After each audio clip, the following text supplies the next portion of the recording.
Varicose நோய்க்கு அதிநவீன laser முறையில் 45 நிமிடத்தில் சிகிச்சை. தையலோ தழும்போய் இருக்காது. அதே நாளில் டிஸ்சார்ஜ். சிகிச்சை பெற வருவோருக்கு 3000 ரூபாய் மதிப்புள்ள அல்ட்ராசவுண்ட் டாப்லர் பரிசோதனை முற்றிலும் இலவசம். Genesis varicose vein centre, Chennai Porur, Coimbatore RS Puram. Contact 9677790367.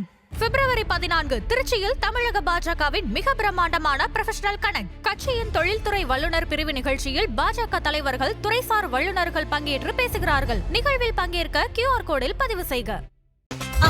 No compromise. உங்க சைடுலயும் எங்க சைடுலயும். It's a GT promise. GT Holidays, South India's #1 travel brand. பார்லிமெண்ட்ல பிரதமர் மோடியை மையப்படுத்தி பிரதமர் மோடியை தாக்குவதற்காக சில எம்பிக்கள் முயற்சித்தார்கள் அப்படின்ற செய்தி நம்ம பார்த்தோன்னே எல்லாருமே அதிர வச்சிருந்தது. இப்ப அதன் தொடர்ச்சியாக இப்ப சபாநாயகர் மீது ஒரு நம்பிக்கையில்லா தீர்மானம் வர இருக்கிறது அப்படிங்கிற செய்தியை பார்க்கிறோம். இந்த சம்பவத்தை ஒட்டி என்ன நடந்துகிட்டு இருந்துச்சு? ஆதன் நேயர்களுக்கும் வினோத் நேயர்களுக்கும் ஒரு திடுக்கிடும் தகவலை நான் சொல்ல ஆசைப்படுகிறேன். பிரதமர் நரேந்திர மோடி லோக்சபாவில் அமரக்கூடிய இடத்தை சுற்றி முற்றுகையிட்டார்கள். 10-12 பெண்மணிகள் காங்கிரஸ் கரத்திலிருந்து, அதில் 2 பெண்மணிகள் தமிழகத்தைச் சேர்ந்தவர்கள். இதுவா சார் கான்ஸ்டிடியூஷன் ஆஃப் இந்தியா? இதற்காக MK ஸ்டாலின் தலைமையில் திமுக ஒரு எம்பிக்கள் எல்லாம் தேர்ந்தெடுத்து 33-40க்கு நாளை நமதே 40 நமதே சொன்னாங்க. அதுக்காக பாராளுமன்றத்தில் ஒரு தமிழ்நாட்டுக்கு திட்டங்களை கொண்டு வர துப்பு இல்லாத திராவிட முன்னேற்ற காங்கிரஸ் எம்பிக்கள் பாராளுமன்றத்தை அசிங்கப்படுத்தினார்கள். இந்த மாதிரி நான் பார்த்ததே கிடையாதுங்க வினோத். டெல்லியில காங்கிரஸ் உடைய மூத்த தலைவர்கள் அவர்கள் கூடி விவாதிக்க இருக்கிறார்கள். கூட்டணி தொடர்பான மிக முக்கியமான முடிவு எடுக்கப்பட இருக்கிறது. இன்னும் என்ன முடிவு எடுக்கணும்? திமுக கூட இருக்கணுமா வேணாமான்ற முடிவா, இல்ல திமுக கிட்ட எவ்வளவு சீட்டு கேட்கலாங்கிற முடிவா? அப்போ எந்த முடிவு எடுக்கப்படும்? ராகுலுடைய முடிவு என்ன? ராகுலுடைய முடிவு குழப்பத்தில் கொண்டு விடுவதுதான் ராகுலுடைய முடிவு. அவர் திமுகவிடம் இருப்பதற்கு ஆசைப்படவில்லை. இதுல இப்ப தாவேகா தொடர்ச்சியாக அடிபட்டுக்கிட்டே இருக்கு இல்லையா? குறிப்பா பீட்டர் போன்ஸ்ல இருந்து எல்லாரும் சொல்றாங்க, இப்ப நடக்க போற இந்த மீட்டிங்ல தாவேகா கூட போலாமா அப்படிங்கிற ஒரு டிஸ்கஷனாவது வருவதற்கு வாய்ப்பு இருக்குதா? இருக்கு, கண்டிப்பாக இருக்கிறது. அதற்கான பிம்பங்களை பல மாவட்ட தலைவர்கள் இமெயில் மூலமாகவும் கடிதங்கள் மூலமாக ராகுல் காந்தியினுடைய ஆலோசகருக்கு தெரிவித்து விட்டார்கள். ராகுல் காந்தி மனதை கெடுத்தது தமிழகத்தில் இருந்து 5-6 காங்கிரஸ் எம்பிக்கள் திமுகவிற்கு எதிராக. தமிழக முதலமைச்சர் ஒரு குற்றச்சாட்டு சொல்லியிருக்கிறார். குறிப்பாக மத்திய அரசு அவர்கள் கூட்டக்கூடிய இந்த நிதி பங்கீடு அப்படிங்கிறது குறைவாக இருக்கிறது, அதுதான் தமிழகத்துடைய வளர்ச்சியை தடுக்கிறது அப்படிங்கிற மாதிரியான ஒரு கருத்தை சொல்லியிருக்கிறார். நிர்மலா சீதாராமன் பி வில்சன் அவர்கள் எழுப்பிய கேள்விக்கு பதில் சொல்லியிருக்கிறார். 13 லட்சம் கோடி கடந்த 5 வருடங்களில் தமிழகத்திற்கு தரப்பட்டிருக்கிறது என்று பல இலாக்காக்கள் மூலமாக. அந்த பணம் எங்கெங்க போச்சு வினோத்? எப்ப பார்த்தாலும் பிரைம் மினிஸ்டருக்கு லெட்டர் எழுதிட்டே இருக்காரு மாண்புமிகு முதலமைச்சர், பணம் தாங்க தாங்க தாங்க தாங்க தாங்க தாங்க. ஆதனீர்கள் கண்பு வணக்கம். இன்றைய சிறப்பு நேர்காணலில் நம்முடன் இருக்கிறார் மூத்த பத்திரிகையாளர் டெல்லி ராஜகோபாலன் அவர்கள். சார் வணக்கம். நமஸ்காரம் பா. நமஸ்காரம் வினோத். நமஸ்காரம் சார். பல்வேறு விஷயங்கள் பேச வேண்டியிருக்கு. தமிழ்நாட்டுல இன்னும் எலெக்ஷன் சூடு பிடிச்சிருச்சு. அது தொடர்பாக பல்வேறு கேள்விகள் இருக்கு. ஆனா அதுக்கெல்லாம் முன்பாக 2 முக்கியமான விஷயங்கள். ஒண்ணு, பார்லிமெண்ட்ல பிரதமர் மோடியை மையப்படுத்தி பிரதமர் மோடியை தாக்குவதற்காக சில எம்பிக்கள் முயற்சித்தார்கள் அப்படின்ற செய்தி நம்ம பார்த்தோன்னே எல்லாருமே அதிர வச்சிருந்தது. இப்ப அதன் தொடர்ச்சியாக இப்ப சபாநாயகர் மீது ஒரு நம்பிக்கையில்லா தீர்மானம் வர இருக்கிறது அப்படிங்கிற செய்தியை பார்க்கிறோம். இந்த சம்பவத்தை ஒட்டி என்ன நடந்துகிட்டு இருக்கு சார்? ஆதன் நேயர்களுக்கும் வினோத் நேயர்களுக்கும் ஒரு திடுக்கிடும் தகவலை நான் சொல்ல ஆசைப்படுகிறேன். 4ஆம் தேதி புதன்கிழமை மாலை 4:45 பிரதமர் நரேந்திர மோடி லோக்சபாவில் அமரக்கூடிய இடத்தை சுற்றி முற்றுகையிட்டார்கள்.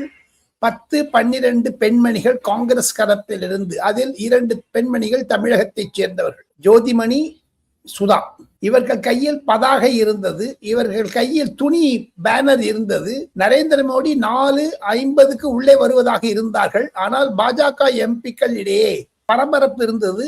காரணம், ஒருவேளை அஸ்வினி வைஷ்ணவ், மனோஜ் திவாரி, அனுராக் தாக்கூர் மற்றும் பல எம்பிக்கள் பெண்மணிகளை எல்லாம் வெளியே போக சொன்னார்கள். ஏன்னா பிரைம் மினிஸ்டர் வரத்துக்கு முன்னாடி அங்கே வரக்கூடாதுன்னு அவர்கள் தள்ளுமுள்ளில் ஈடுபட்டார்கள். இதை பார்த்த சபாநாயகருக்கு தெரிந்து விட்டது CCTV கேமரா மூலமாக.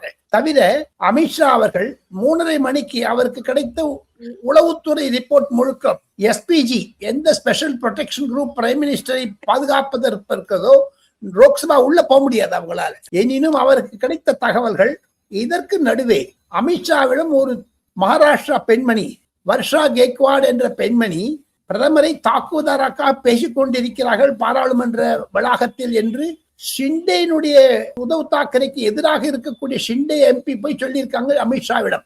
இதை தவிர வினோத், இந்தியா டுடே என்று சொல்லக்கூடிய ஆஜ் தக் 5 நிருபர்கள் ஓப்பனாகவே வெளிப்படையாக பார்லிமெண்ட் பஞ்சாயத்து என்று சொல்லக்கூடிய அளவிற்கு பிரதி சனிக்கிழமை ஒரு வீடியோ போடுவாங்க. அது ஒரு வட இந்திய தொலைக்காட்சிகளில் மிக சுறுசுறுப்பாக எப்படி அந்த காசிப் எல்லாம் இருக்குது அதெல்லாம் சொல்லுவாங்க. அதே மாதிரி ஹெட்லைன்ஸ் டுடேலயும் பண்ணியிருக்காங்க, அதே மாதிரி CNN பண்ணுவாங்க. இந்த 3த்துலயும் ஹிமான்ஷு மிஸ்ரா என்று சொல்லக்கூடிய India today correspondent, mosambi Singh என்று சொல்லக்கூடிய கரஸ்பாண்டன்ட் இந்தியா டுடே தவிர மிக முக்கியமாக ஐஸ்வர்யா என்று சொல்லக்கூடிய ஒரு பெண்மணி, மூவருமே ஊர்ஜிதம் செய்தார்கள்.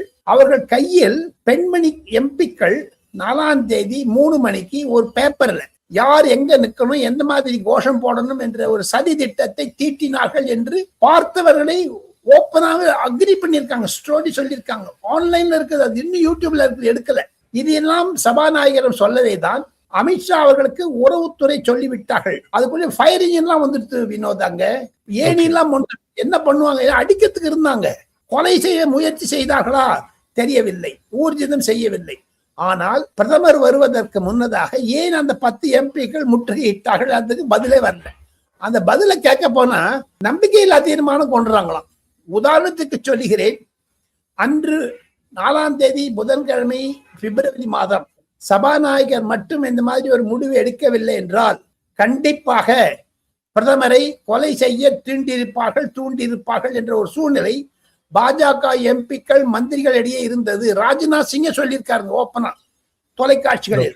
அதை தவிர உங்களுக்கு முக்கியமான நிஷிகாந்த் தூபே என்ற எம்பி ஒரு பெண்மணியினுடைய புடவையை இழுக்க பார்த்தார் என்றெல்லாம் கூட கம்ப்ளைண்ட் இருக்கு. அப்ப உடனே அது ஒரு பெரிய கலட்டாகும், நம்ம கீழே விழுவாங்க, மேலே ஏறுவாங்க, பிரைம் மினிஸ்டர் வருவார். இதெல்லாம் ஒரு பாட்டு இந்தோ அமெரிக்கன் டீல், அதை ஸ்பாயில் பண்ணணும். அந்த ராகுல் காந்தி சொல்லக்கூடிய நர்வானே புத்தகத்திற்கு வரக்கூடிய ஒரு சதி எல்லாம் பிரதமர் ராஜ்நாத் சிங், அமித்ஷா போன்ற மூவரும் தடுத்து நிறுத்தினார்கள் என்ற கோபம் ராகுல் காந்திக்கு இருந்தது. அதை மறைக்கவே தான் இதை செய்தார்கள் என்று பல பாஜக எம்பிக்கள் புகார் காட்டுகிறார்கள். எனக்கு ஒரே ஒரு கேள்வி, அப்பாவு தமிழக சட்டமன்றத்தில் இது மாதிரி நடந்தால் என்ன செய்திருப்பார்? மு.க. ஸ்டாலினுடைய அவருக்கு முன்னதாக அதிமுக எம்எல்ஏக்களோ பாஜக எம்எல்ஏக்களோ போனா என்ன பண்ணிருப்பாங்க? அவங்க உட்கார்றது ஒரு பெஞ்ச் டிஸ்டன்ஸ் தான். ஆனா பார்லிமெண்ட்ல அது குறைஞ்சது 10 அடி. இரண்டாவதாக, பிரதமருக்கு காயம் ஏற்பட்டிருந்தால், ஏற்கனவே தமிழ்நாட்டில் ஸ்ரீபெரும்புதூர்ல ராஜீவ்காந்தி கொலை, டெல்லியில் இந்திரா கொலை, இது 3வது பிரதம மினிஸ்டராக்கமா? என்னதான் நடக்கும்? ஒரு அனார்கி, அராஜகத்தை கொண்டு வந்த முயற்சித்தார்களா? ஏன் இது இருக்கு ஸ்பீக்கர் அவங்க மேல ஆக்ஷன் எடுக்கலைங்க? அதுவும் ஒரு கேள்விக்குறியா இருக்கு. பாஜகவினரே கேட்கிறார்கள், எதிர்கட்சியினும் கேட்கிறார்கள். ஆக மொத்தம் புதன்கிழமை ஒரு கரிநாளாகத்தான் நான் பார்க்கிறேன். எந்த நாடாளுமன்றத்தை நான் 45 ஆண்டுகள் தினமணி மற்றும் Indian Express, Times of India, Times Now போன்ற பத்திரிகைகளுக்கும் தொலைக்காட்சிக்கும் நான் நிருபராக இருந்தேனோ, அரசியல் விமர்சகராக, எனக்கு அன்று மிக மிக துக்கமான நாளாகத்தான் நான் கருதுகிறேன். காரணம், அன்று ஜனநாயகம் காக்கப்பட்டது. எந்த புஸ்தகத்தை வச்சிருந்து பதவி பிரமாணம் எடுத்தாங்களோ, கான்ஸ்டிடியூஷன் ஆஃப் இந்தியான்னு சொல்லிட்டு அதை கொலை செய்ய முயற்சித்தார்கள். இதற்காகத்தான் 8 கோடி தமிழ் மக்கள் இந்த 2 எம்பிக்களை அமைக்கிறார்கள். அதற்கு முன்னால் 3ஆம் தேதி செவ்வாய்க்கிழமை சபாநாயகர் இருக்கைக்கு மேல் ஏறி நடனமாடினார் மாணிக் தாக்கூர். அதை விட ஒரு அராஜகம், ரவுடித்தனம் வேற எதுவுமே இருந்திருக்க முடியாது. வினோத், பேப்பர் விட்டு அடிக்கிறாங்க சார். இதுவா சார் கான்ஸ்டிடியூஷன் ஆஃப் இந்தியா? இதற்காக மு.க. ஸ்டாலின் தலைமையில் திமுக ஒரு எம்பிக்கள் எல்லாம் தேர்ந்தெடுத்தது 33-40க்கு 4, நாளை நமதே 40 நமதேன்னு சொன்னாங்க. அதுக்காக பாராளுமன்றத்தில் ஒரு தமிழ்நாட்டுக்கு திட்டங்களை கொண்டு வர துப்பு இல்லாத திராவிட முன்னேற்ற காங்கிரஸ் எம்பிக்கள் பாராளுமன்றத்தை அசிங்கப்படுத்தினார்கள். இந்த மாதிரி நான் பார்த்ததே கிடையாதுங்க வினோத். ஓகே சார், இதுல இப்போ அடுத்த கட்டமான மிக முக்கியமான விஷயம் வந்து மலேசியால பிரைம் மினிஸ்டர் மோடி அவர்களுடைய விசிட். குறிப்பாக தமிழ் டயஸ்போராவை அவர் அட்ரஸ் பண்ணி பேசின விதம், அப்புறம் வந்து திருவள்ளுவருக்கான ஒரு சேர் வந்து அமைக்கப்பட்டிருக்கு, அதன் தொடர்ச்சியாக ஒரு ரிசர்ச் சென்டர் உள்ளிட்ட பல்வேறு அறிவிப்புகளை வந்து வெளியிட்டார் அப்படிங்கிறத பாக்குறோம். இது இந்த மலேசியா இந்த ட்ரிப்லயே இது எந்த மாதிரியான ஒரு ஹைலைட்டான விஷயமா நீங்க பாக்குறீங்க சார்? தமிழர்கள் அதிகமாக வாழக்கூடிய இடம் மலேசியா. இந்திய மலேசிய பொருளாதாரம், இராணுவம், மற்ற விடையெல்லாம் கையெழுத்து ஒப்பதற்காக சென்ற நரேந்திர மோடி 2 நாள் தங்கியிருந்தார். எம்ஜிஆர் பாடலை பாடினார், திருவாசகத்தை கேட்டார். ஒருவேளை தமிழக தேர்தலை முன்னிறுத்தி செய்தாரோ என்றால், கேரளாவிலிருந்து நிறைய பேர் இருக்காங்களா, அங்க கேரளாவில் எலெக்ஷன் இருக்கே. அதை தவிர விஜய் சென்று வந்ததால் போட்டிக்கு போட்டியாக செய்தாரா நரேந்திர மோடி என்றால் இந்த பிரயாணம் 3 மாதங்களுக்கு முன்னதாகவே தீட்டப்பட்டது. விஜய் சென்றது ஜனநாயக ரிலீஸுக்காக. எனினும் டெல்லியில் தமாஷாக பாஜக எம்பிக்கள் திமுக எம்பிக்களுடன் சகஜமாக பேசிக் கொண்டிருக்கும் பொழுது விஜய் சென்று வந்து விட்டார் மலேசியாவிற்கு, பிரதமர் நரேந்திர மோடி சென்று வந்து விட்டார் மலேசியாவிற்கு. ஏற்கனவே நார்த் ஈஸ்டர்ன் ப்ராவின்ஸ் ஆஃப் ஸ்ரீலங்காவுக்கு போயிட்டு வந்த நரேந்திர மோடி எல்லாம் போயிட்டு வந்தார். ஸ்டாலின் எப்ப மலேசியா போறாரு, பிஜேபி எம்பிஸ், டிஎம்கே எம்பிஸ் கிட்ட கிண்டலாக கேட்டு வருவது காதில் விழுகிறது. வினோத் சார், இப்ப இதுல மிக முக்கியமான ஒரு விஷயமா டெல்லியை மையப்படுத்தி தான் இது வந்து கூட்டணி தொடர்பானது. திமுக காங்கிரஸ் கூட்டணி, இந்த கூட்டணி வந்து அடுத்த கட்டத்துக்கு நோக்கி நகருமா அப்படிங்கிற அளவுக்கு மிகப்பெரிய ஒரு கேள்வி எழுந்திருக்கிறது. குறிப்பாக 2 பேருக்கும் இடையிலான அந்த கருத்து வேறுபாடு உள்ளிட்ட காரணங்களால்.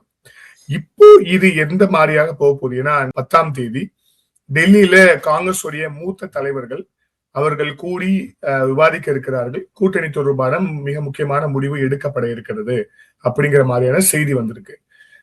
இன்னும் என்ன முடிவு எடுக்கணும்? திமுக கூட இருக்கணுமா வேணாமான்ற முடிவா, இல்ல திமுக கிட்ட எவ்வளவு சீட்டு கேட்கலாங்கிற முடிவா? பீட்டர் அல்போன்ஸ் சொல்லும் போது காங்கிரஸ்லயே ஒரு பிரிவு தாவேக்காவை விரும்புது அப்படின்னு சொல்றாரு. அப்போ எந்த முடிவு எடுக்கப்படும்? ராகுலுடைய முடிவு என்ன நடக்க போகுது டெல்லியில? ராகுலுடைய முடிவு குழப்பத்தில் கொண்டு விடுவதுதான் ராகுலுடைய முடிவு. அவர் திமுகவிடம் இருப்பதற்கு ஆசைப்படவில்லை.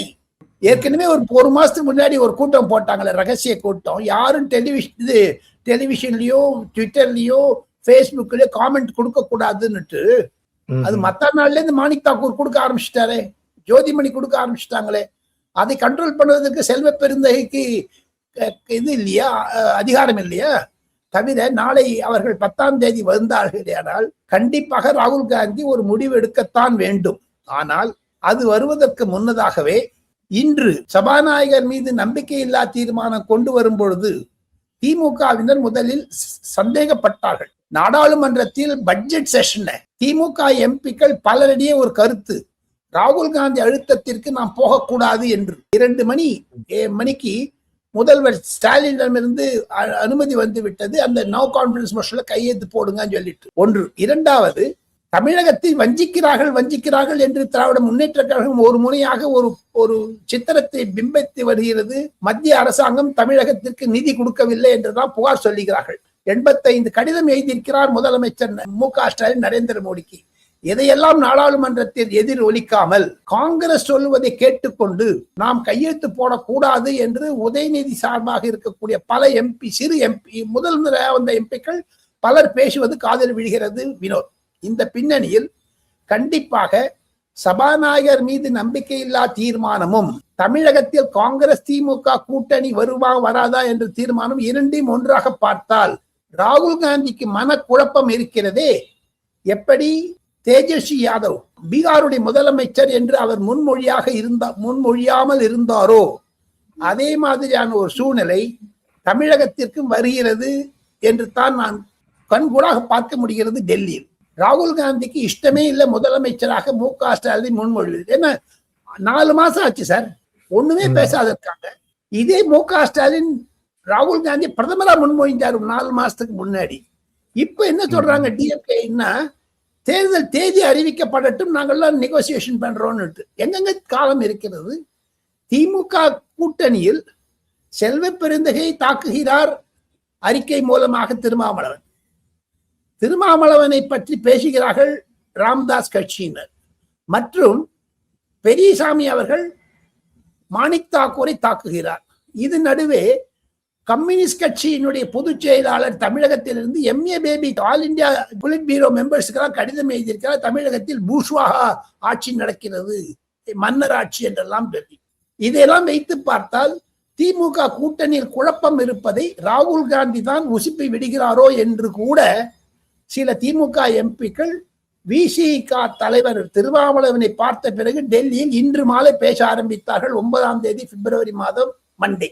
இதை வைத்து பார்த்தால் தமிழக கூட்டணியில் ஏற்கனவே ஆட்சிக்கு வருவதற்கு முன்னதாகவே பங்கு கேட்டு மறுத்த திமுக இப்பவே இவ்வளவு குழப்பம் இருக்குதுங்களே. தேர்தல் குழப்பம் தலைவர்களிடையே கன்ஃபியூஷன் இருந்ததுன்னா அது வாக்காளர்களிடையே போய் சேராதா? காங்கிரஸ் திமுக ஊழியர்களிடையே கேடர் கிட்ட போகாதா? அப்படி இருக்கும் பொழுது ஒரு பிம்பம் என்ன வளர்கிறது என்று கேட்டால் திமுக காங்கிரஸ் உறவு நீடித்தாலும் கசப்பாகத்தான் இருக்கும் என்று பல திமுக எம்பிக்கள் தனிப்பட்ட முறையில் சொல்லுகிறார்கள். அதுதாங்க நெட் ரிசல்ட். ஆனால் காங்கிரசுக்கு இருக்கக்கூடிய ஒரு ஆணவம், இருமாப்பு, இதெல்லாம் தமிழகத்தில் திமுக அரசாங்கத்தை தான் தாக்குகிறது மறைமுகமாக என்பது என்னுடைய தனிப்பட்ட கருத்து. ஏன்னா அந்த அரகன்ஸ் கூட அதுங்க காங்கிரஸ்காரங்க. திமுகவிற்கு இன்னமும் வேணுங்க மு.க. ஸ்டாலினுக்கு. ஏன்னா அவர் அவ்வளவு அனுமதி கொடுத்தார். எதுக்கெடுத்தாலும் மோடி திட்டி நின்னாங்க. இப்ப ராகுல் காந்தி திட்ட ஆரம்பிச்சிடுவாங்க திமுக காரங்க. என்னதான் இருந்தாலும் ஜெல் ஆகாது வினோத். அது ஒரு ஒற்றுமை வராதுங்க.